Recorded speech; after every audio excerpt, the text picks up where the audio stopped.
Grabe talaga itong si Boy Tapang dahil si Cherry White ay kanyang minukbang. Kaya ngayon si Pacboy ay umiiyak ang kanyang mukha para nang tiyanak. Ngayon Pacboy, mag-move on ka na. Hayaan mo ang comment dyan sa social media. Huwag mong dibdibin ang laplapan nila. Darating ang araw magsasawa din sila.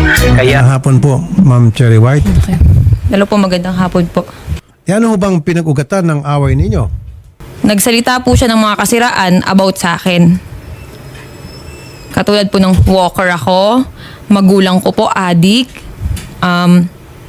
may matanda daw po ako. Yun po yung mga sinabi niya sa akin sa live.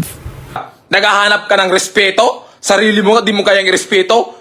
Irespeto mo na sarili mo para makamit mo yung respeto. Respeto? Anong respeto sa sarili mo? Panoorin mo yung mga vlog mo dati, naghuhubad ka nga sa harap ng kamera, sabihin mo respeto sa sarili mo, nakakatawa ka. Bakit ho siya galit sa Sir, inyo? matindi magalit yun, nakakatakot. Kaya nga Boy Tapang eh. Opo, nakakatakot talaga. Dapat prepared ka na kung makipagrelasyon ka sa kanya. Hindi, kaya nga po Alam mo naipaghiwalay dapat na ako eh. Sa totoo lang, ako ang nakipaghiwalay kay Cherry White. Ako nakipaghiwalay mismo. Totoo yan. Kasi di ko nagkaya, ng kaluluwa ko.